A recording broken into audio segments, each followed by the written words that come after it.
for Manchester United, Eric Ten Hag said, this is progress. We have young players. You need to be able to see that what we're building here is something. Listen, I don't know what he's had. Obviously, a couple of glasses of wine after the game. I don't know how strong that is, but he seemed really upbeat, and I admire for it because he's obviously seen something that I'm not seeing at this moment in time. I'm not saying there's not potential at the football club or with these young players, but in terms of competing with Arsenal, Man City, and Liverpool, they are way off it.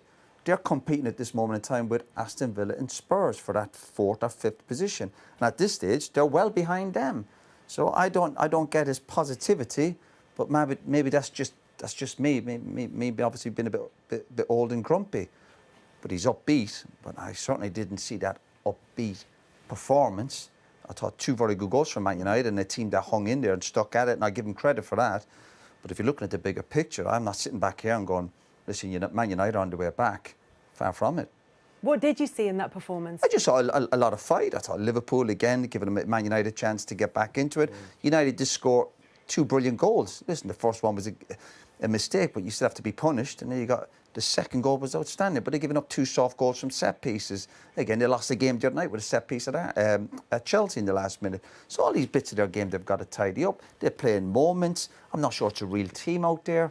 I can't sit here and go, I think next year Man United will be challenging for league titles. I just can't see it.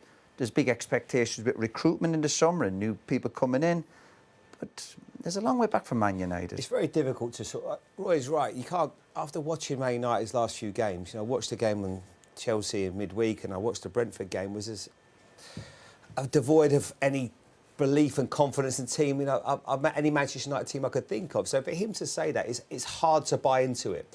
Of course, he wants to keep his job. He knows right now he's under a lot of pressure. You need the leaders. I keep obviously repeat myself every week on here, but that's not you. That's what you need from a group of players. The way Man United are playing is like a mid-table team, a small club. You don't know where you're going to get. There's a bit of excitement, but if you want to win the big prizes or compete to win the big prize, you've got to turn up week in, week out, and these players don't. The stats will tell you that they've lost 12 games. Like goal difference. The goal different. Man United after what? Is it -1 or whatever? You know, nowhere near good enough.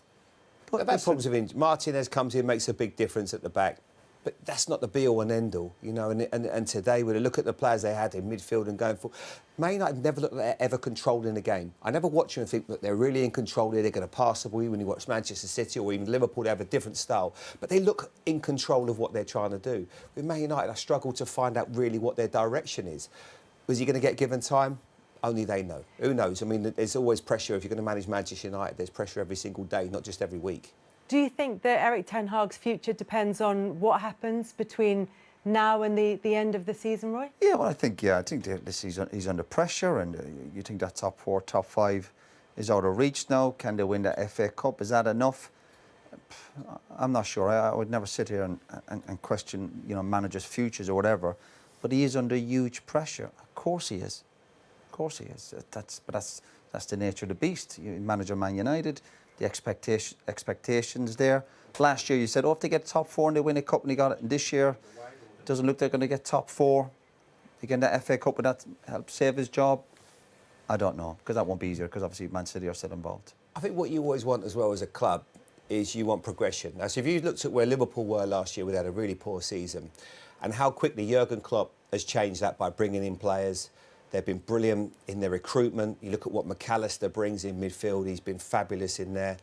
There's been some really good signings. They're bringing young players into the squad. There's just a difference, and that quickly, in the blink of an eye, Liverpool are now contending for a title, whereas Manchester United have gone backwards in this period. So for him to be as bullish, I don't quite understand. He's got to finish the season really well and just hope that they go, OK, we'll give you some games next season and just see how you get on. But as I said before, it's not that easy to find elite managers like Klopp and Guardiola and these types. They're hard to find.